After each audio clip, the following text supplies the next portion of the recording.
মানুষজন আমার কাছে এসে বলে, উস্তাদ আমি নামাজ পড়ি, রোজা রাখি, হারাম খাই না, হালাল খাই, হালাল উপার্জন করি, এরপরেও আমার এত সমস্যা কেন? এত দোয়া করি, তাহাজ্জুদও পড়ি, সোমবার বৃহস্পতিবার রোজা রাখি, অনেক দোয়া করি, তবুও আমার কষ্ট দূর হয় না। এত সব ইবাদত করে তাহলে কি লাভ?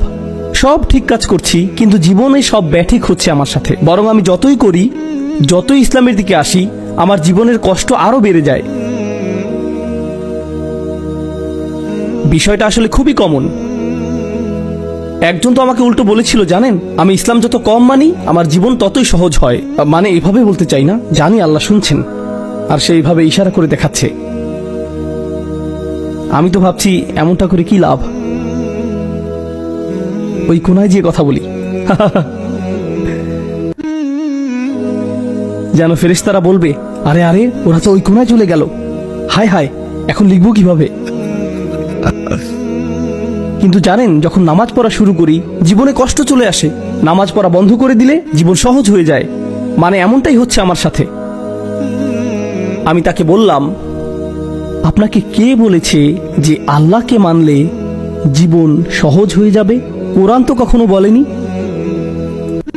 প্রবাদ আছে যে প্রজ্ঞার সাথে চলে জীবন ভালো হবে। কোরআনে কি এমন কিছু আছে? কোরআন কি কখনো আপনাকে ওয়াদা করেছে যে নেক জীবনযাপন করলে, সৎভাবে চললে, আল্লাহর আদেশ নিষেধ মেনে চললে জীবনে অনেক ধন সম্পদ হবে, অনেক আনন্দ খুশি আসবে? আল্লাহ কি এমন বলেছেন? না, বলেননি।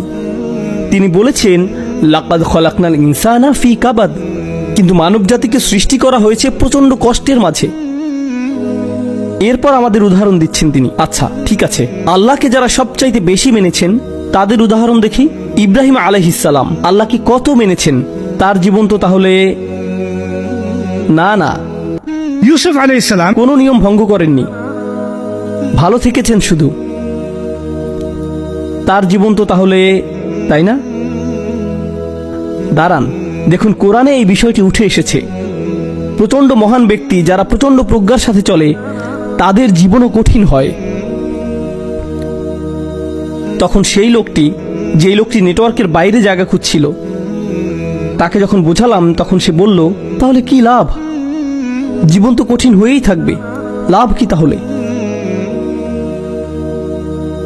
তখন বললাম, হ্যাঁ এখনই তো আপনি আসল প্রশ্নটি করেছেন, লাভ কি তাহলে? আল্লাহ আমাকে এই দুনিয়াতে আরামায়েশ করতে পাঠাননি, আল্লাহ আমাকে পাঠিয়েছেন পরীক্ষায় পাশ করতে। এজন্যই তিনি আমাকে দুনিয়ায় পাঠিয়েছেন। কিছু মানুষ আছে যাদের এটা বোঝার মতো প্রজ্ঞা আছে, আবার অনেক মানুষ আছে যারা এটা বুঝতেই চায় না। তারা শুধু কি চায়?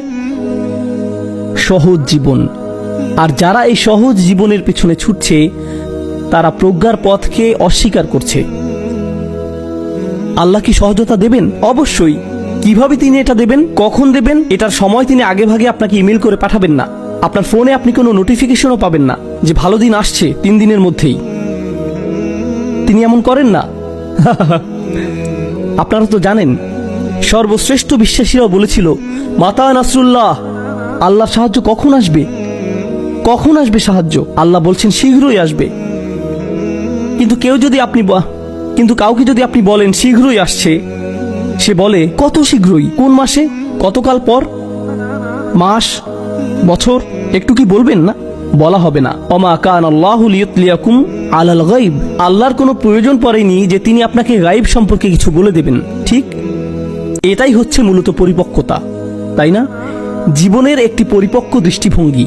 পরীক্ষা আসবেই, আল্লাহ আপনাকে সেসব পরীক্ষা পাড়ি দেবার শক্তি আর প্রজ্ঞা দিয়েছেন। জীবনকে সহজ করা হেদায়েতের উদ্দেশ্য নয়, ঝড়কে থামিয়ে দেয়া হেদায়েতের কাজ নয়, বরং উদ্দেশ্য হলো যেন আপনি ঝড় পাড়ি দিতে পারেন।